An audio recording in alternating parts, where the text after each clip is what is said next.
मंडळी नमस्कार. राज्यातल्या राज्यसभेच्या 7 जागांसाठीची निवडणूक बिनविरोध पार पडली. भारतीय जनता पक्षानं रामदास आठवले यांच्यासह 4 उमेदवार दिले. शिवसेना शिंदे गटानं 1, तर अजित पवार यांच्या राष्ट्रवादीनं 1 उमेदवार दिला.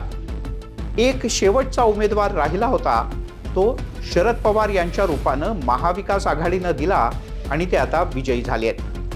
पण शरद पवार यांच्या विजयानं एक नवीन प्रश्न माझ्या मनात आलाय. याबद्दल तुम्हाला काय वाटतं ते जरूर सांगा. आणि तो प्रश्न असा आहे की शरद पवार यांच्या विजयानं संजय राऊत यांचा विजय झाला का आदित्य ठाकरे यांचा पराभव झाला, याबद्दलच आपण सविस्तर जाणून घेऊया.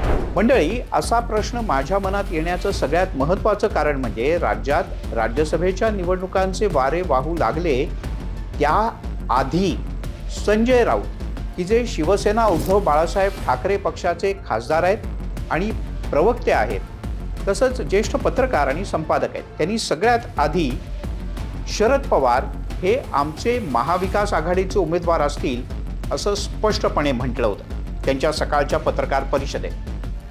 त्यानंतर अवघ्या 24 तासात शिवसेना उद्धव बाळासाहेब ठाकरे पक्षाचे युवा नेते आणि आमदार आदित्य ठाकरे यांनी शिवसेना संख्याबळानं सभागृहात आघाडीत सगळ्यात मोठा पक्ष आहे, त्यामुळे या वेळेला नियमानुसार आमची टर्म असल्यानं आमचा माणूस किंवा आमचा उमेदवार हा राज्यसभेत निवडून जाईल असा दावा केला होता. आदित्य ठाकरे यांनी हा दावा केल्यानंतर सुरुवातीला संजय राऊत याबद्दल फारसं बोलायला इच्छुक नव्हते. पण 2च दिवसात आदित्य ठाकरे यांनी पुन्हा हा मुद्दा सातत्यानं लावून धरल्यानंतर, म्हणजे शिवसेनेचा उमेदवार राज्यसभेवर निवडून जावा असं आम्हाला प्रामाणिकपणे वाटतं असं म्हटल्यानंतर अचानकपणे संजय राऊत यांनी आपली भूमिका बदलली आणि कालपर्यंत शरद पवार हे आघाडीचे उमेदवार असतील, राज्यातले ते सगळ्यात अनुभवी नेते आहेत आणि म्हणून त्यांनी राज्यसभेत जावं असं म्हणणारे संजय राऊत आदित्य ठाकरेंचं बरोबर आहे. शिवसेना सगळ्यात मोठा पक्ष आहे आणि त्यामुळे शिवसेनेचा राज्यसभेच्या जागेवर दावा असेल तर ते पूर्ण चुकीचं नाही अशी भूमिका घेऊन बोलू लागले. पण अर्थात पडद्यामागे संजय राऊत यांची काय इच्छा होती हे त्यांनी सगळ्याच आधी पडद्यावर बोलून दाखवलं होतं. आणि म्हणूनच शरद पवार यांनी जेव्हा राज्यसभेसाठीचा अर्ज भरला तर प्रकृती अस्वास्थ्यामुळे त्यांच्या घरी अधिकारी गेले होते आणि त्यांनी अर्ज दाखल केला. पण प्रत्यक्ष अर्ज दाखल करण्याच्या वेळेला आदित्य ठाकरे मात्र अनुपस्थित होते. अर्थात त्यांनी आपल्या अनुपस्थितीचं वेगळं काही कारण आणि स्पष्टीकरण दिलंय, पण आत्तापर्यंतची आदित्य ठाकरे यांची वाटचाल पाहता शरद पवार यांच्या अर्ज भरण्याच्या वेळेची त्यांची अनुपस्थिती बरंच काही बोलणारी आहे. आणि म्हणूनच हा प्रश्न पडतो की सातत्यानं शरद पवार यांचं नाव लावून धरणारे संजय राऊत यांचा विजय झाला का शिवसेनेचे सगळ्यात जास्त आमदार असल्यामुळे यावेळेला आमचा खासदार राज्यसभेत जाणार असं म्हणणाऱ्या आदित्य ठाकरे यांचा पराभव झाला. पण मंडळी, यात पडद्यामागे आणखीन काही गोष्टी आहेत आणि त्यासुद्धा समजून घेणं गरजेचं आहे. आणि त्या म्हणजे या सगळ्यामध्ये असलेली भारतीय जनता पक्षाचे महाराष्ट्रातले सध्याचे ज्येष्ठ नेते आणि राज्याचे मुख्यमंत्री देवेंद्र फडणवीस यांची. आता तुम्ही म्हणाल, यात देवेंद्र फडणवीस यांच्या भूमिकेचं काय?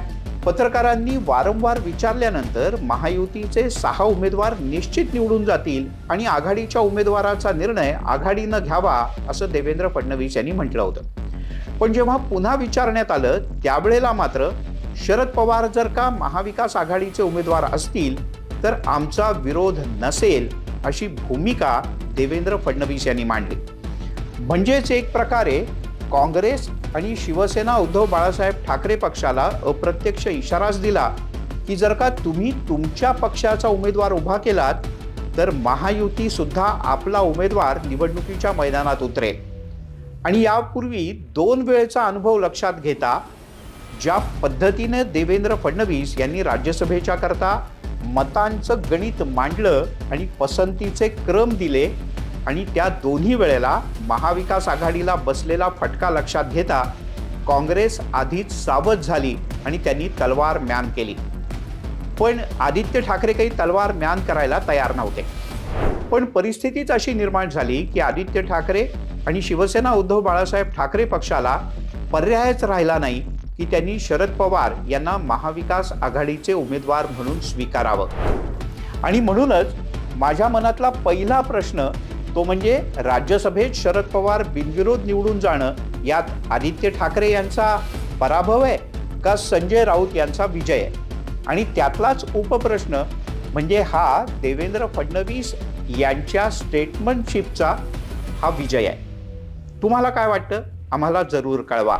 यासोबतच NDTV मराठीच्या YouTube चॅनलला लाईक, शेअर आणि सबस्क्राईब करायला विसरू नका. धन्यवाद.